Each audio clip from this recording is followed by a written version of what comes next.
Well, hi everyone. It's a pleasure to see some of you. For those of you who will be listening to the recording, again, hi. My name is Saman. I'm one of the co-presidents of the Osler Society, and this is the Osler Essay Competition Information Session featuring Professor Rolando Del Maestro and Pam, and Dr. Hague-Yearl, the Osler Librarian. So the hope of the session is to give you a sense about what the essay competition is like. We have some of the previous winners of the essay competition also joining us shortly.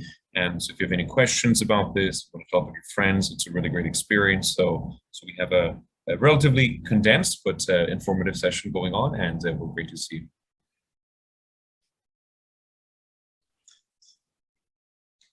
Good. So maybe we can wait a couple more minutes, because it would be nice to see if some of the people who have, Saman was one of the winners of the essay contest, so he'll be able to provide some information. Lilly Groszman, who also was one of the winners, and along with Brendan Ross, who is another one of the winners, mentioned that they may be able to get on the this particular Zoom call. So I think we can we'll wait a few seconds for that. But maybe what we can do is I can start off a little bit, and then Pam can add a few words here too related to it. My wife and I felt a number of years ago that it would be useful for medical students and pre-medical students who have an interest in the humanities to have a framework by which they would be able to carry out various types of research. Associated with this, there's an American Osler Society, which is an Osler Society that's really global. There's individuals on that Osler Society from pretty well everywhere in the world, Australia and everywhere else, who are interested in some of the humanistic aspects of medicine. And so attempting to link the two ideas, both the idea that it's important to sort of expand one's knowledge of the humanities and medicine, and how humanities can help you with your practice and with your ability to understand what medicine is really about. And the linkages with the American Osler Society has allowed, for example, the winners and many of the individuals who are second and third prize, etc., to be able to attend the American Osler Society meetings. This year's meeting was in Galveston. The last two before that, because of COVID, happened to be on Zoom. But this year's meeting was in Galveston. Next year's meeting will be in London, England, and the meeting after that is in Kansas City. So there is, and the meeting in 2019, which was associated with 100 years since the opening of the Osler Library of the History of Medicine, was in Montreal. So there's a large community of individuals who are interested more in the humanistic situation. Osler's name is used, I think, more as a not so much as a model, but at least it's some type of a symbol of an individual who, along with having been one of the leaders in medicine of the latter part of the 19th and early part of the 20th century. And so that involvement, and also the involvement he had with the humanities, just, I think, provides some type of a model that other people can sort of think about as one way to deal with medicine and the areas of medicine that are involved. So what basically occurred is that this particular essay contest is endowed, which means that there are prizes for the first, second, and third position. Mary will be able to talk to you a little bit more about both the process by which this all occurs. But I think in essence,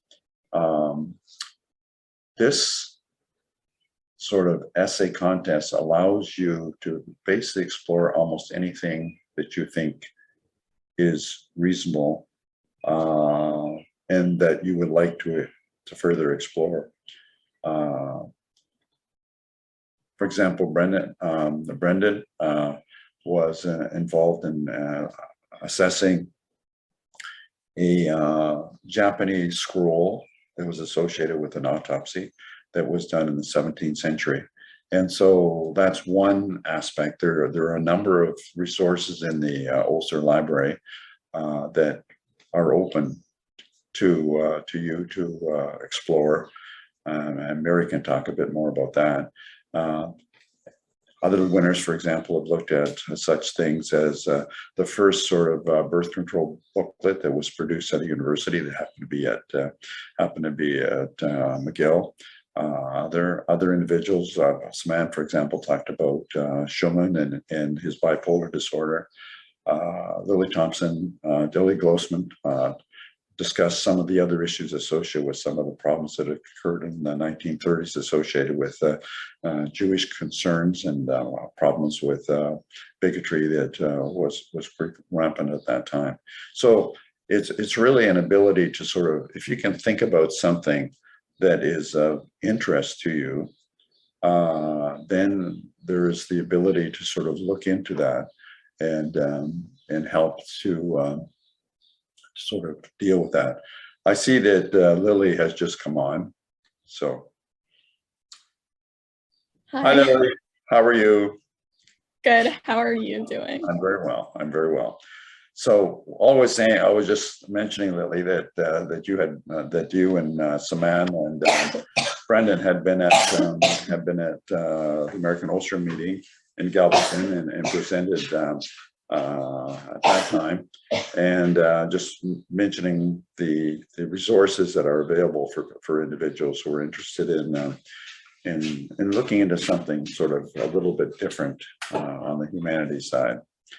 I think looking back, if I'd have had the ability to do this when I was a medical student, I think I would have been more than interested in doing it, just because it just gives you other opportunities that you don't necessarily have to do other things besides just aspects of medicine. So maybe I can stop it there. And Saman, I think what we can do maybe is go on to some of the other components, and then people can give their impressions, and then we can answer all kinds of questions. No, absolutely. I think because also Lily's here, maybe I can also elaborate a little bit more about the process of this. I'll share my experience as first a participant, and then also about the mission of the Osler Society, and then Lily can also tune in and share her insights. I think Brendan will be joining us soon too. So the basic idea behind the Pam and Rolando Del Maestro essay competition is to utilize the resources that are available at the Osler Library, which is actually back at the Osler Library with a lot of great efforts. So this is something that students can participate in. It's a very unique event too, because from my knowledge, this is the only place in the country that has this sort of feature. And the idea is that you would send a proposal to Dr. Hague-Yearl, and you would also be able to get suggestions of mentorship for previous past winners. The link to the essay competition, which I'll try to find shortly and put in the chat so other people can also use it as a reference, highlight some of the different projects that have been done. So if you need some ideas about things, you can certainly refer to those. I'll say from my own experience, when I was doing this in my first year, I was interested in something music related, and I didn't find a topic, and I initially thought, well, would I still want to do this if I haven't seen it? So it worked out very nicely, and I really do believe that if you do a topic that you enjoy participating in, you gain a lot more from it.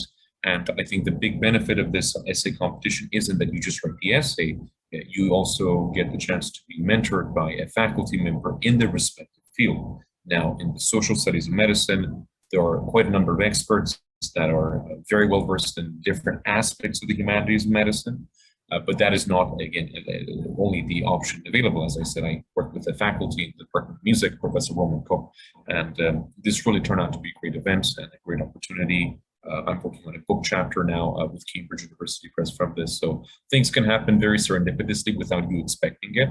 And also, it's something that, especially with, I think that I see a fair bit of Med ones, you have a very nice stretch of time over the summer, and this also extends to the next semester. So it's really nice to sort of plan things out, sort of explore different topics. And I hope that if some of the members here have questions at any point, you can you're more than welcome to unmute yourself and ask them, and we'll be happy to address it. But it is a really great event.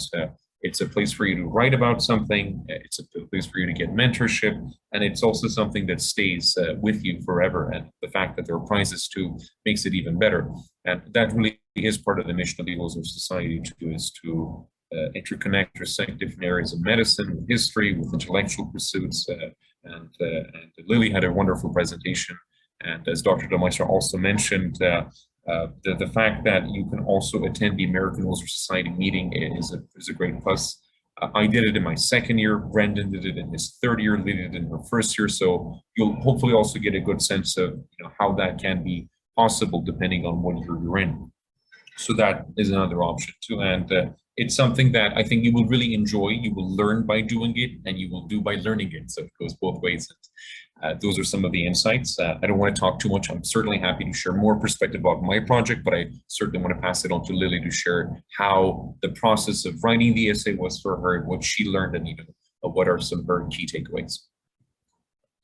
Well, thank you, Saman, for sharing. I basically, everything I was going to say was said by you, but the only thing that I would really add is that, well, first of all, I really want to reiterate that, I really think it's important to choose a topic that you enjoy, because it could seem daunting to write such a long, it's not so long, but it's pretty long of an essay considering it's our summer break. But for me, it was really I didn't feel like I was doing work at all because I was really interested in the topic. So I think that it's really important to choose something that you're actually passionate about and that you want to learn more about, because it's going to shine in your paper, and it's going to show that your essay is going to be a lot better if you put your heart into it. And then the other thing that I wanted to add was that for me, my favorite part about being this year's essay winner is that I got to connect with so many people, not only at the American Osler meeting in Texas, but also after the virtual presentation was posted on YouTube. So many people reached out to me and contacted me wanting to know more about my topic. And I connected to a lot of McGill grads, a lot of family members and friends of the subject that I wrote about. So I think that for me, that was my favorite part about the essay contest. But if you guys have any questions about writing or need motivation to find a topic or get going, I'll be glad to help.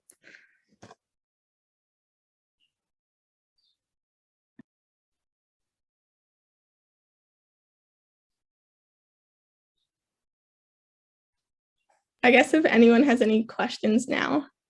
Well, maybe Mary, you can sort of add your input into the mechanism, how it sort of works, so everybody understands that aspect too. Sure. Sorry. I certainly would repeat the idea that you want to work on something that's of interest to you, and we can help you refine your topic as well. I mean, in fact, I would even encourage you, I think, if you have a general area that you're hoping to work on, but don't necessarily know the specifics, it's okay even to maybe have a brainstorming conversation with us up front, because sometimes we'll get someone who maybe chooses an area they're interested in, and they do enough research that they say, I really want to work on this person, and it may or may not be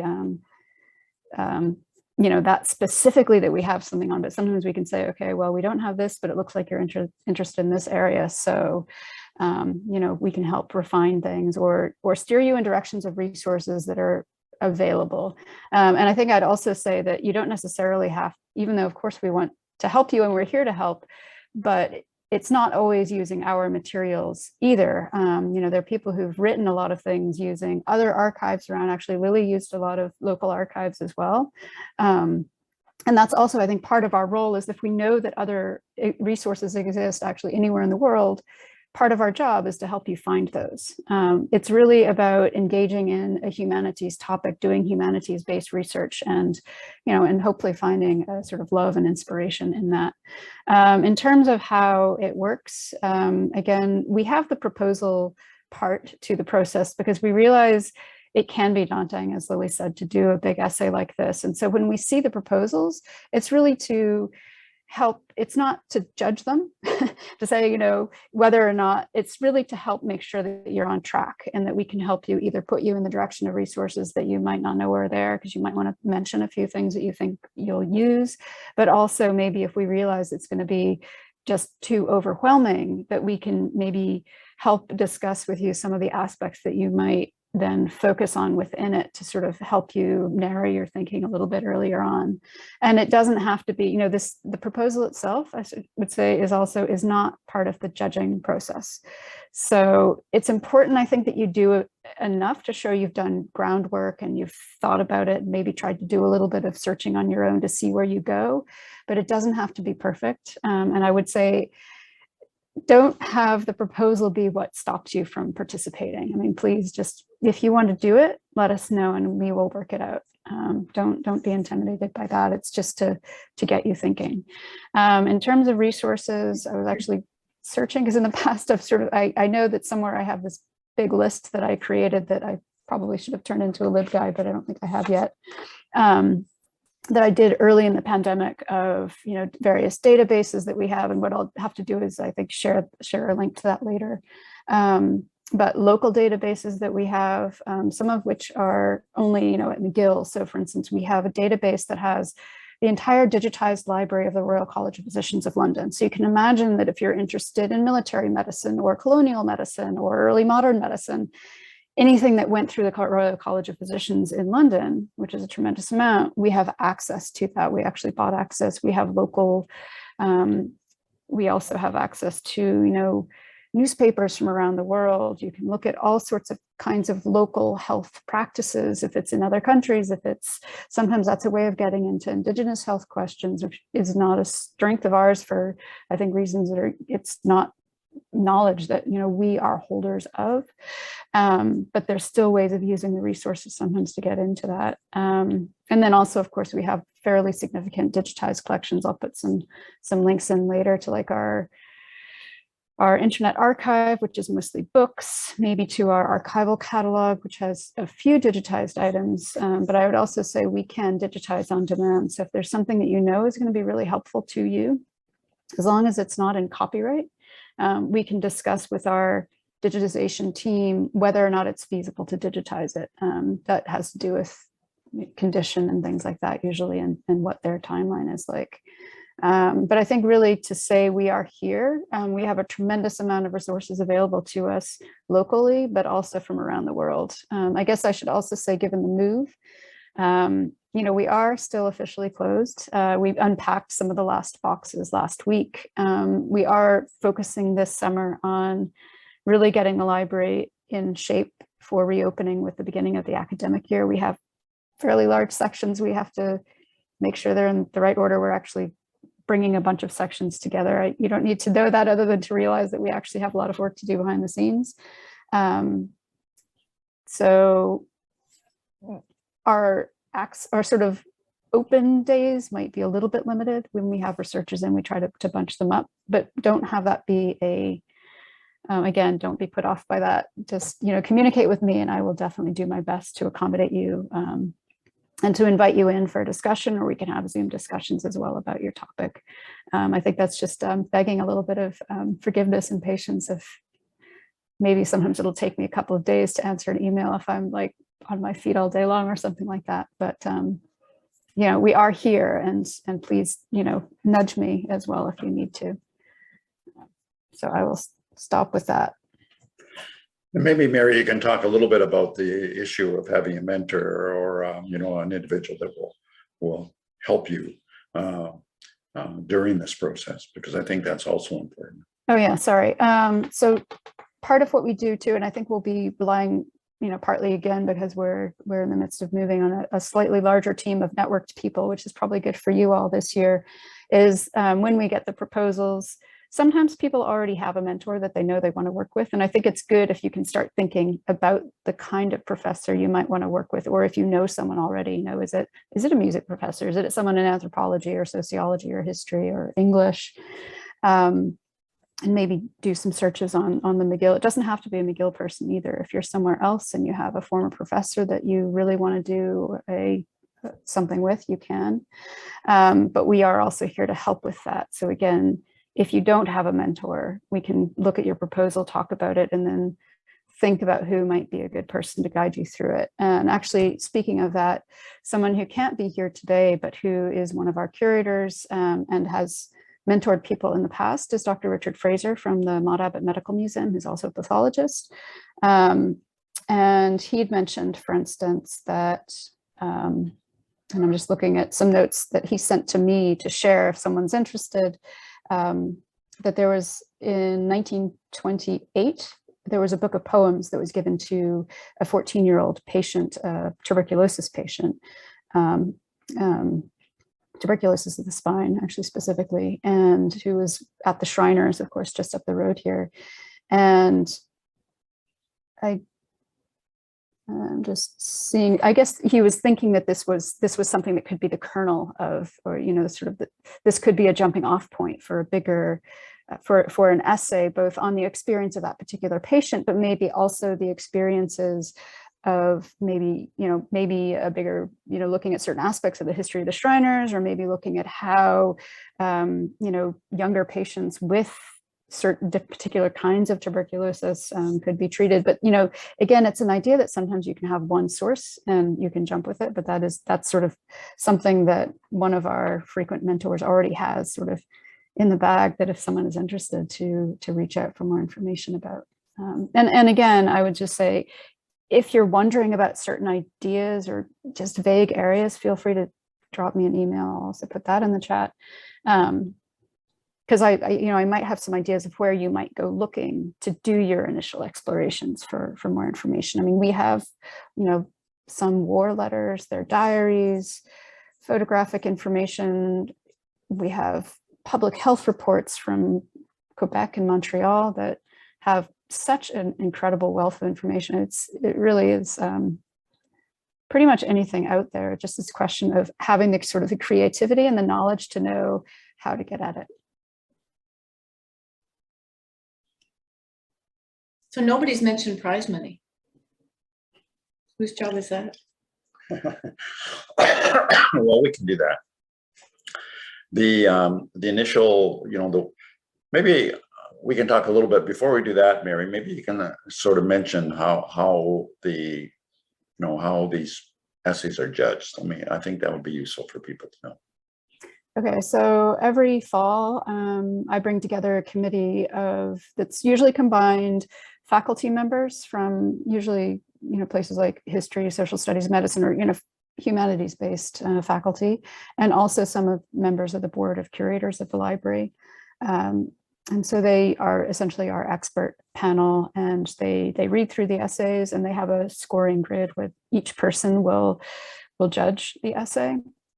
And so that's the first part of it. And I will say, I read all of the essays, but I'm, you know, there with the committee, but I don't judge any of them, and I don't make any comments that are judgment based at all. I stay out of it because, I mean, for obvious reasons, I work fairly closely with some of the essayists, and I just think it would be a conflict of interest for me to have any say at all in who gets chosen. So I completely stay out of that. So the main part of it really is the written production, the essay that is usually due in early October. And we have it due in early October so that the judges do have time to go through everything and really think about it and meet to discuss them. And then on Osler Day, which is the first Wednesday in November, it's going to be the 2nd of November this year, or sometime around Osler Day. You know, now that we've had the pandemic, we realize we can be a bit more flexible, is when the finalists, and traditionally it was just the 3 finalists would present their essays, and then we'd choose the order based on that and on the quality of the essay itself. In recent years, I think we've been working to maybe move it off of Osler Day in order to have a little bit more time for the presentation, so we can actually invite all participants to present their work, and maybe some other people as well. Because I think that's an important part of it, is also you essentially get a presentation out of it. And that's a different way of thinking about it than thinking about your essay, which is longer, to think about how you're going to express and share visually what it is that you've been working on. But the judging itself has those 2 parts of a committee of experts who read the essays and judge each one, and then discuss they come together and really have very hearty discussions about the merits of each one. And then they do the same after the essay presentations as well to decide the final order. I think that gives the sort of background information as how this is sort of put together. Related to the prizes, the first prize is $1,000. Second prize is $500, and the third prize is $250.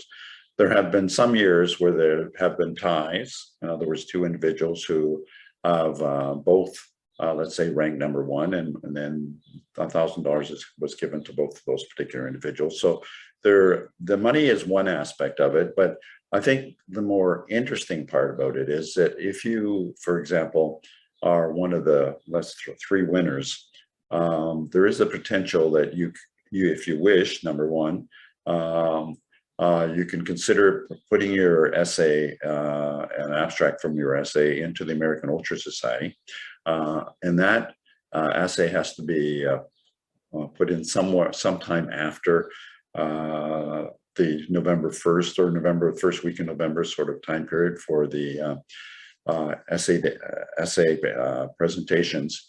And if your particular essay is accepted by the American Osler Society, then there is an ability for us to the group, both the money that comes from the endowment and other monies for you to travel to wherever that happens to be. To give you an idea, it's actually sort of interesting. It's very difficult to consider that you could go to London, England for the 2023, but if you were chosen, potentially the American Osler Society would provide you with a substantial amount of money too. So, there is the ability to consider that. One of the problems with being away for a long time is that's a little bit more difficult, and I think Saman and Lilly can talk about this too. But I'm actually the vice president of the American Osler Society this year, and next year I'm actually the president, and I'm moving relatively quickly to have the student presentations over a weekend. So you could arrive, for example, on a Friday evening, have the presentation and do your presentations and your interactions with other individuals and other individuals who present over the weekend, and then be there for, let's say, the Monday morning or whatever, and you could leave in the afternoon. So then you only lose a very small amount of time, for example, on the clinic if you have to be in third year, or there's some important thing that has to be done in that week that the American Osler Society meeting is going on. So that is moving forward also. And the other thing is, for example, if you can't, or it's impossible to go to the American Osler Society meeting in London, England, you have the ability to present at the Kansas City meeting in 2024, if that's completely open to you also. So we're pretty flexible about the whole process. You also get to put it on your CV. Yes, obviously it's Start to build it. from that point of view. And also, presenting at the American Osler Society, and maybe Saman and Lilly can speak about this a little bit, because that's an experience in itself from that aspect of it.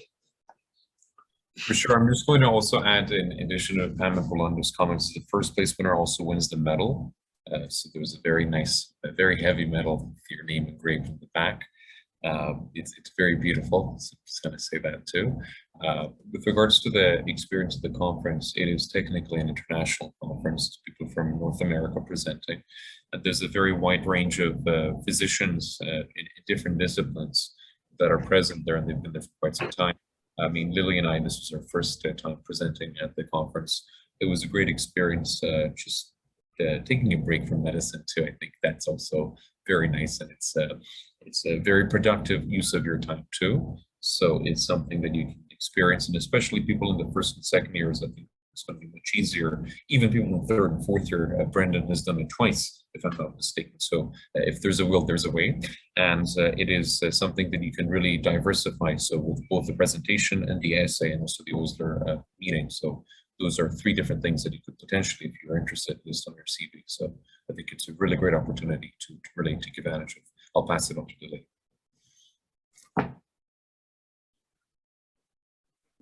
Yeah, for me, it was definitely one of, I guess, if not the top, my favorite thing that I've done in Med 1 so far. Like you meet all these very inspiring people. You get to talk to other med students, other physicians, and like it was a really amazing experience. And the other thing is, if you do present as a student and at the American Osler Society, you're immediately a student member of the American Osler Society, and you get all the information from the American Osler Society, which involves, there's newsletter information about the articles that are coming out by other members. There are poetry sessions that occur a couple times a year that you can be involved with if you're interested in writing poetry. So there's multiple things that go on at the American Osler Society, and in fact, if you're interested in art, there's art presentations, there's sculpture presentations, and other types of I presentations. think Brendan had some art. Didn't Brendan have art there in the art display? I think he did. He may have. Yeah, I think he did. So, there's all kinds of different ways to sort of enjoy these types of international societies. They give you a different view of the world, a different view of how people think about, let's say, the humanities in different parts of the country. It's very common, for example, from individuals from South Africa to be there, Australia. And so again, it provides you with a diversity of ideas and thoughts that you don't necessarily always get while you're in medical school. And sometimes that can be uplifting, and also gives you opportunities to think about other options you may have related to, let's say, anything from your postgraduate training, your fellowship training, etc. All those are possibilities that you get some knowledge about related to these sort of activities. So maybe if you agree, Brendan, Saman, maybe we can ask, we can sort of see if people can have questions, and then see what we can do to answer them. Absolutely. I mean, yeah, not to put any pressure on anyone, but if anyone has any questions about topics or really any aspect of this, feel free to unmute yourself and do that. So we'll be happy to address it. Maybe I can take the lead here and Hague-Yearl. So I don't have any questions. I had, but they were all answered over the course of your talking. I just wanted to say, you're making it sound very exciting, and I am looking forward to getting involved with this. Well, Yoel, maybe what you can do is tell us what types of areas would you be interested in, for example, related? Sure. So just a little introduction for myself. I just finished first year med at McGill. And so I come from Guelph, where I did a Bachelor's of Arts and Science. And so my science was genetics, to keep me on the science field. And my arts was classical studies. And I really took a liking to Alexander the Great, his conquest of the world, his successors, the Ptolemies in their library of Alexandria and the museum. They had a lot of dissections kind of stuff going on. So just off the top of my head, I mean, that's my favorite era of history. So that's what I'm thinking of trying to find something.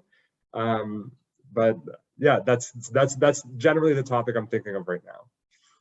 Since I sort of love libraries, I think the whole idea of the Library of Alexandria and how an attempt was made in that library to, have all the known knowledge of the world present in one library, and for a number of centuries that was the goal, and also the destruction of the library and the loss to humanity of the knowledge that was present, or at least some of the knowledge that was present in it, I think is a very interesting sort of area, and it links to the importance of the maintenance of knowledge, the transfer of knowledge from generation to generation.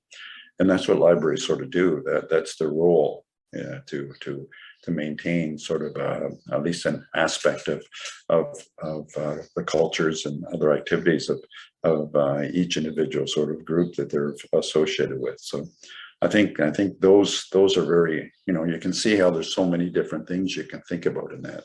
Yeah, no question about that. Yeah, I was going to jump in too and just say, I mean, of course we have, sort of classical traditions of Greek medicine and texts like, the Loeb editions and things like that, of course, that are very famous. But, as Dr. Del Maestro was mentioning, the transmission of knowledge up, I mean, one could sort of take certain authors or texts and say, well, look at all the editions that we have over the centuries too, because, maybe we have the modern critical editions that are supposed to be as close as they can to classical editions. But, then we have, we've recently digitized, I think they've now finished, if they're not, they're almost finishing digitizing all of our Middle Eastern languages manuscripts. So to see how some of those, even if you don't speak the languages, the catalog records will let there's a little bit of, Hippocrates aphorisms that have been built into this particular Arabic text or things like that, and then see how they come back again in Latin in the Middle Ages and the early modern period. We have all these, early printings of mostly Latin texts, but of course, then you have the translations too into French and English. But yes, we do also have the critical editions. If one wants to work from it, there again, it's just a way of showing there's so many different ways of even looking at one question. If you're looking at it from the medicine from that time, or if you're looking at how it's been transmitted and changed along the centuries. Yeah, that's something I hadn't even considered of thinking of it that way, seeing how it was adopted by one culture, adapted and taken back. That's very interesting, actually. Alexandra, do you have any questions?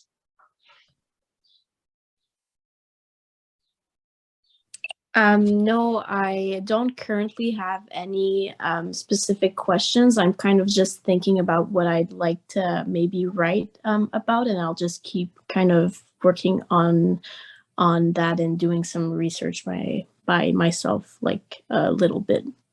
What types of things are you interested in, Alexandra?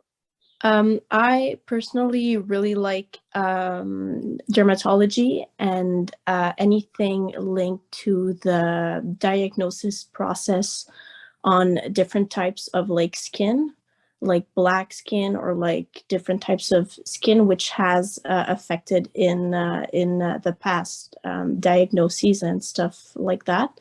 So I'm maybe aiming more in that direction, but still, staying open if I find different subjects.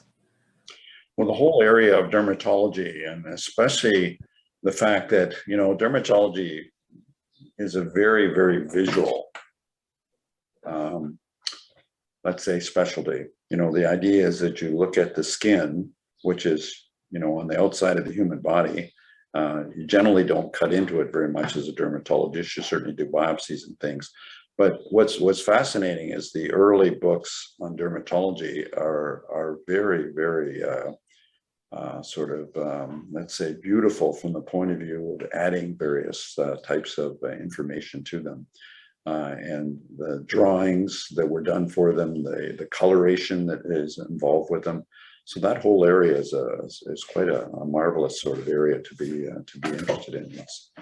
As soon as you open some of those volumes, you see a whole new world, and everything from the actual drawings to the coloration to the printing processes involved, and how the book was put together related to the various types of diseases and how they were categorized.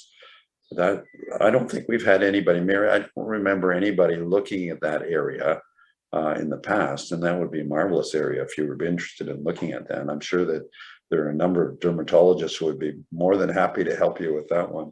Yeah, we do. We have, certainly not in my time, which isn't that long, has anyone looked at dermatology, but, I know from having put a lot of elephant folios, which are huge books, and others back on the shelf, we do have quite a few fairly early, like, even certainly 19th, but probably some earlier dermatological atlases, which, whether or not they end up being what you look at, you might want to come and just see them to gaze at, again, the way that they're printed, how they're depicting things, and that might be quite different from what you know today as well, and what diseases they actually were interested in.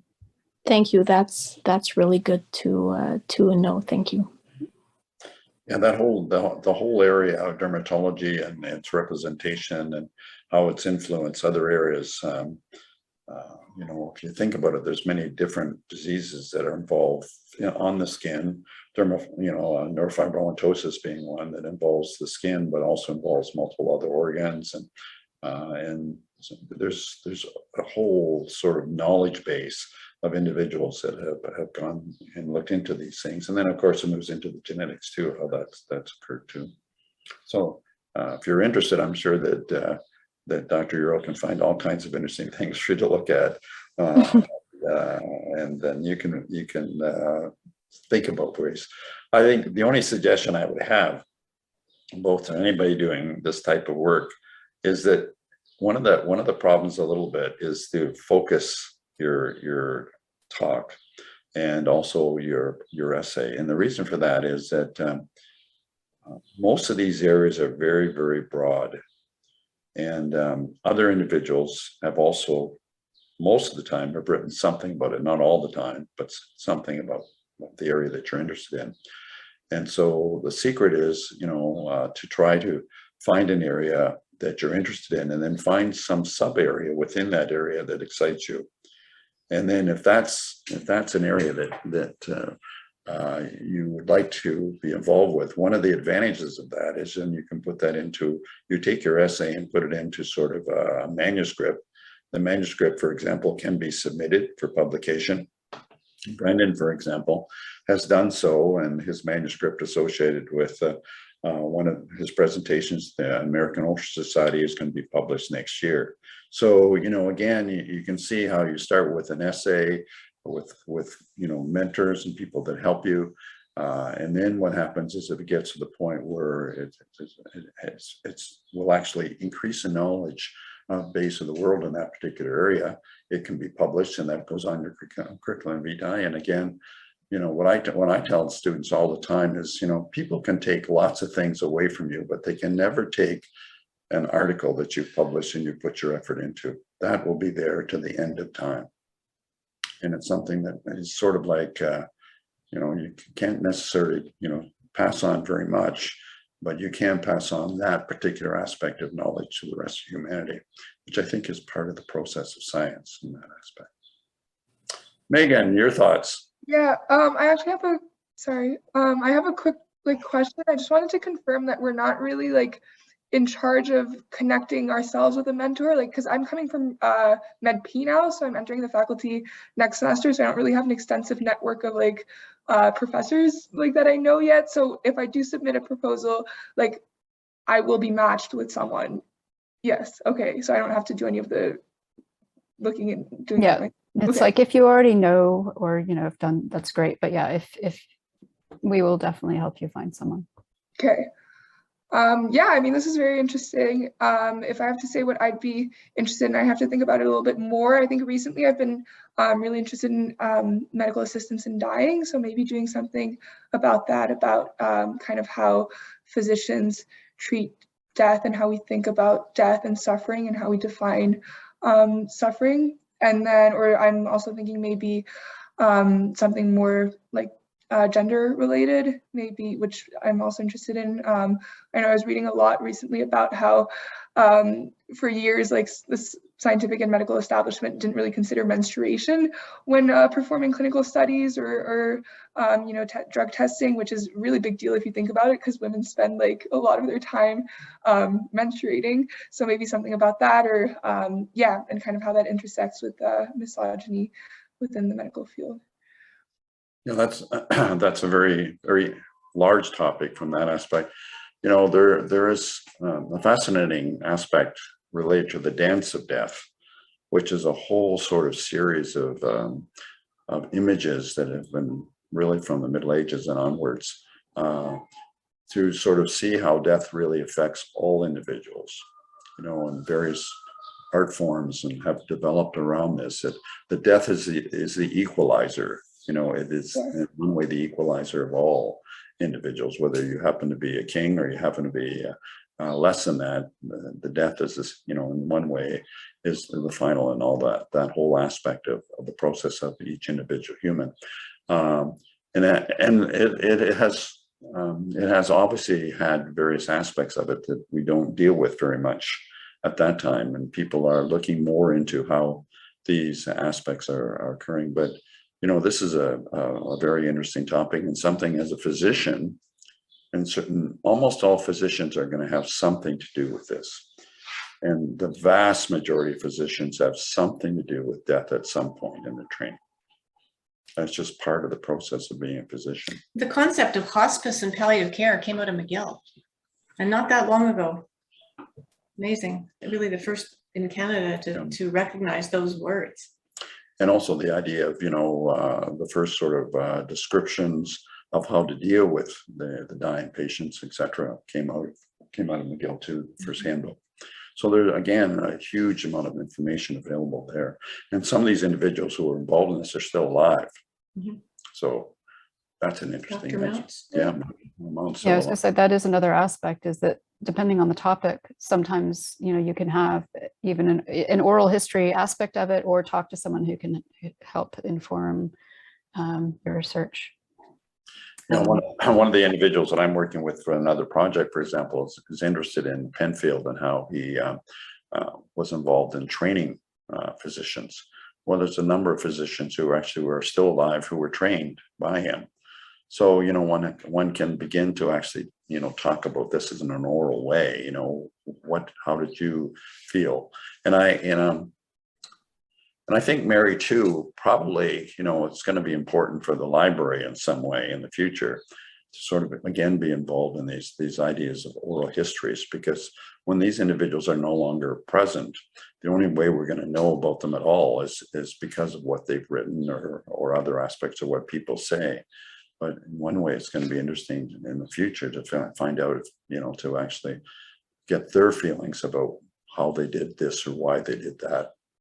And which may be a little bit different than has appeared in the literature, for example. Yeah, and collecting those is one thing, but I would, mentioning oral histories reminded me that we have just, we're shortly going to make available, we have them now, which means anyone doing an essay could use them, is that I believe it was for their 50th anniversary, the McGill Genetics group did a whole series of oral histories of key players who were part of that sort of, you know, within the sciences, cross-disciplinary group that really contributed a lot. And so we have those available, and they've also been translated. So we have the oral histories transcribed in English, but they've also been translated into French to make them more accessible locally. And I should say too, in terms of, you know, materials we have a lot of archival material. We do have the Penfield collection. There's hundreds of boxes of material, which isn't just Penfield's professional work, but we have, you know, some of his diaries as well, letters with certain family members. So you sometimes get that personal aspect, but, you know, also his wife's letters and things like that. If you want to see things about relationships, we have a lot of archival material from people who've done important medical research at McGill, but, you know, also things like another strength of ours is in sort of anatomical texts, or, you know, questions about dissection, anatomical atlases. So it's a lot of the visual material is very strong as well. Are there any other questions from Megan or Yoel or Alexandra? So I think the other thing that I'd like you to do, if you're interested, is to sort of talk to some of your friends who you think might also be interested in this, because from my perspective, one of the roles of the essay contest is really to engage individuals with the Osler Library and with the whole humanities aspect of medicine. And you know, the way to do this is to have groups of individuals who have a common goal, and the common goal is to move forward the whole idea of humanities in medicine. And, you know, in one way, libraries sort of are an interface or a bridge between, you know, the humanities and medicine. That's what they do. They bridge those two together. And the bigger the bridge is, the more people that can cross it, the better it is overall for everybody. No question about that. Saman, any other thoughts? Anything else we have to do? I can't think of anything else we have to do. The only other comment I have for the people that are planning to apply for the essay competition is to maybe carefully go through the list of the previous winners and just familiarize yourself with the topics that have been written. It gives you a sense about the scope of the projects, if you want to narrow things down or widen them. There are also reflective pieces following the competition that you can also read, which gives you a sense of what it was like for different people with different experiences participating in this. And again, I left my email there, and you're always welcome to send me an email if there's any questions. And I think Arjun, or also co-president, is also here. So if Arjun, he's also been involved for a number of years. If Arjun has any insights, suggestions, I think that would also be very valuable. Arjun, are you with us, or are you still on the subway, or? There you are. Hi everyone. Sorry, I just got home, and but I've been listening this whole time, and I think everything that's needed to be said has been said. The only thing that I can add perhaps is from a third person perspective, me being the listeners and readers of all the essays that are being produced. Honestly, these are one of the best essays that I've read. The students are absolutely creative with their topics that they choose. It's very thoughtful and very insightful.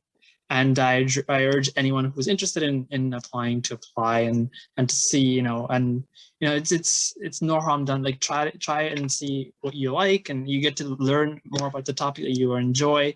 You have teachers teaching you, and it's just all around an amazing process. And we have amazing tutors.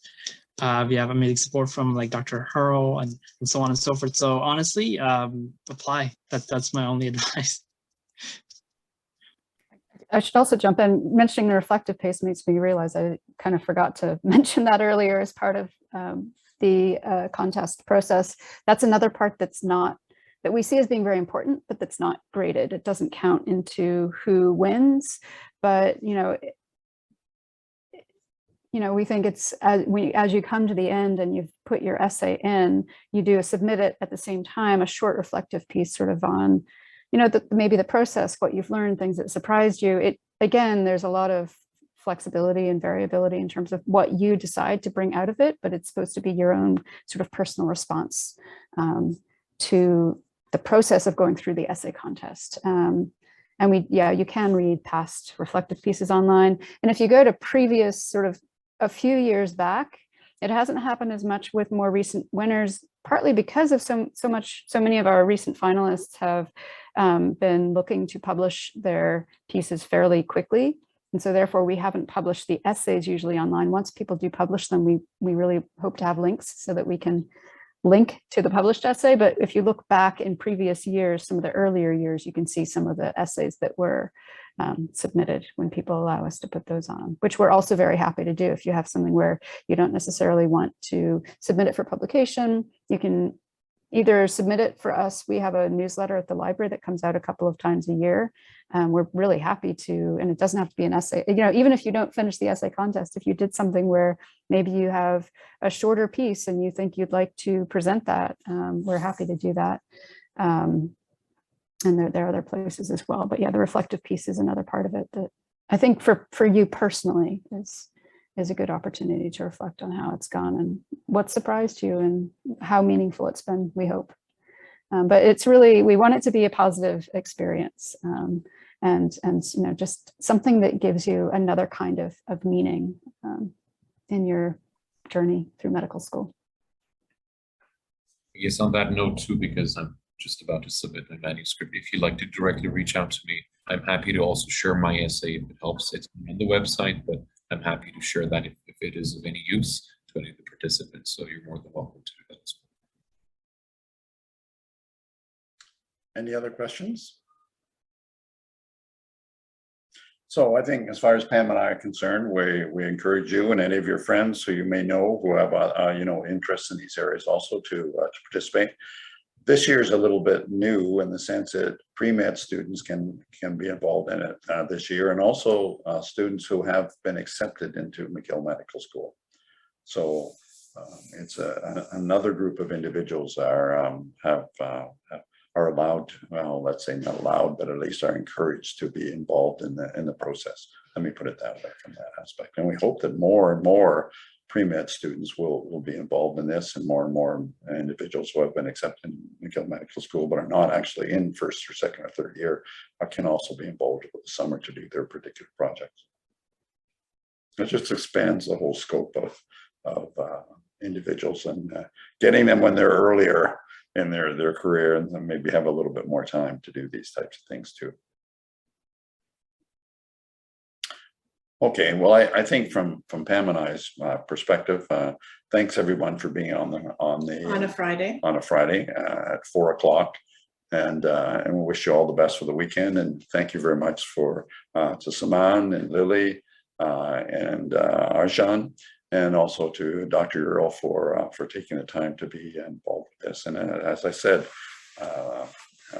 have a great weekend, and I hope that this little session has stimulated you a little bit. And thanks again, Lilly and Saman, for all your insights and how it feels to be associated with this whole process, and the American Osler Society from that point of view, from that issue. And I think the other thing to think about is there is a medical student Osler Society. So Megan, for example, that might be something you might be interested in being involved with, and the other individuals, if you're not already involved in the McGill Medical Student Osler Society, maybe Saman, you can give them a couple minutes on that, just because I think that's an important aspect of it too. For sure. Well, thank you. I'm just going to also credit Arjun for the past 2 years. He's been the co-president, and he's been a tremendous force in the organization. He will be on the advisory board for next year. I will be the co-president senior, and the mission of the Osler Society, as you can tell, partly is the essay competition. We have a number of events that we're hosting, a number of events that are already planned for next semester, and we will be recruiting preferably people from Med-P and Med-1 going to Med-2, so younger blood, people with more time. So there will also be an application that will be available to you, and you can directly send it to the McGill Osler Society. I don't have access to it, but I can also put an email in the chat, or if Arjun could do it. And again, the goal is to engage students with different dimensions. There's a podcast that I'll let Arjun talk about. He's been spearheading that. We will also have a website that we've been sort of negotiating and having an archival source of the previous events that we posted, and also like we establish a community, given that this is the oldest student society at the university. So something to think about and something for you to consider getting involved with. We will also have the applications open up soon. So if questions, you can directly reach out to myself or Arjun. We'll be happy to address it.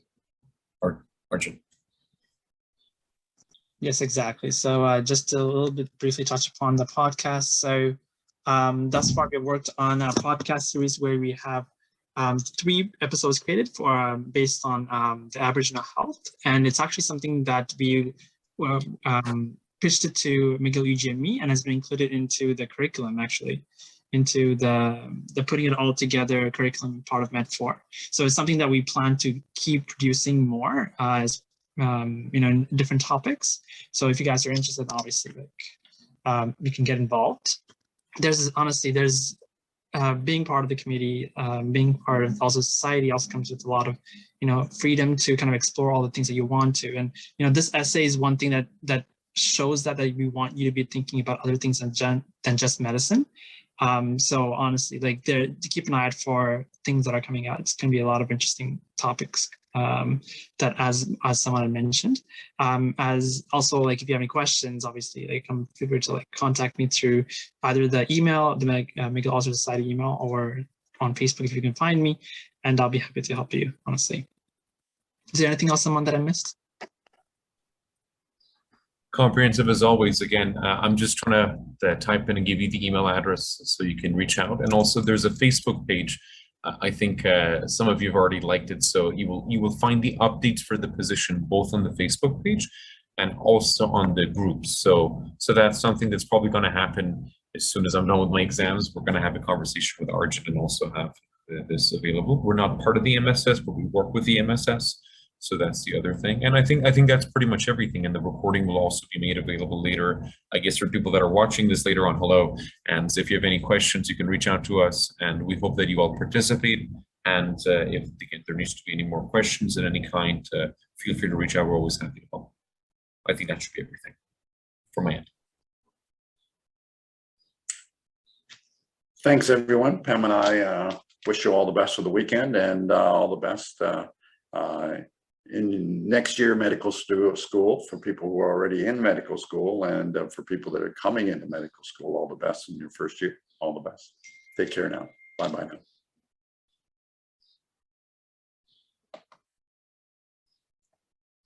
Look at the chat. Would you like something?